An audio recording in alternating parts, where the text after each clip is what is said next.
Allez, on passe tout de suite à notre chronique juridique et pour en parler, cette semaine, une nouvelle fois, j'ai le plaisir d'accueillir sur notre plateau Maître Bazaille. Bonjour. Bonjour. Merci d'être avec nous encore cette semaine. Alors, ensemble aujourd'hui, le thème que nous allons aborder, c'est l'acte de propriété. Oui. Et c'est Michel, notre téléspectatrice, qui nous pose tout simplement la question, elle s'interroge un petit peu. Alors, qu'est-ce que l'acte de propriété et surtout, est-ce que c'est obligatoire ? Oui, alors, ce n'est pas une question d'obligatoire, c'est la justification du fait qu'on est propriétaire.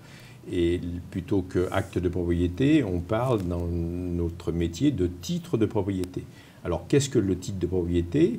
Eh bien, c'est un document qui est conforme à l'original, qui reste chez le notaire, et qui comporte donc le sceau de la République, la signature du notaire et une mention qui est appliquée par l'administration qui dit que l'acte a bien été publié au fichier immobilier. Voilà. C'est un petit peu une carte d'identité finalement de son bien. Oui, c'est plus qu'une carte d'identité, puisque donc, le titre de propriété, il va faire 20, 30 pages avec les annexes, alors que la carte d'identité, c'est sur une simple feuille, quoi. Voilà. Alors, une question peut-être purement pratique, si je perds, apparemment, il faut les perdre déjà, les 20 ou 30 pages, mais si jamais je perds mon titre de propriété. Si on les perd, on peut se faire délivrer donc une sorte de duplicata.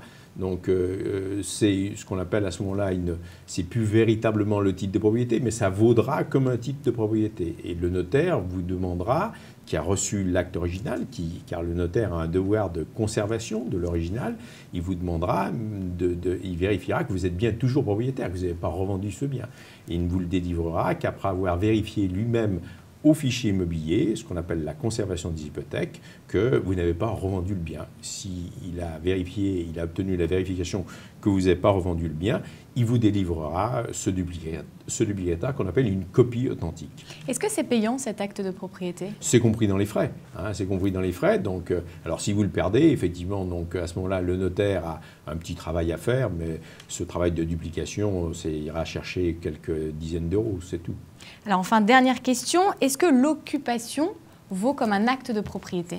Alors, l'occupation permet d'obtenir un titre de propriété, hein, mais l'occupation tant que telle ne vaut pas titre de propriété.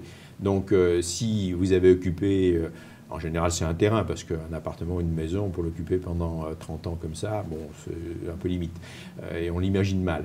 Mais si vous occupez un terrain pendant 30 ans, si vous avez payé les impôts fonciers pendant 30 ans, si vous êtes en mesure de justifier par des témoignages de voisins qui vous ont vu couper les arbres, cultiver, l'entretenir, à ce moment-là, donc on fait ce qu'on appelle un acte de prescription acquisitive. Et cet acte de prescription acquisitive vaut titre de propriété.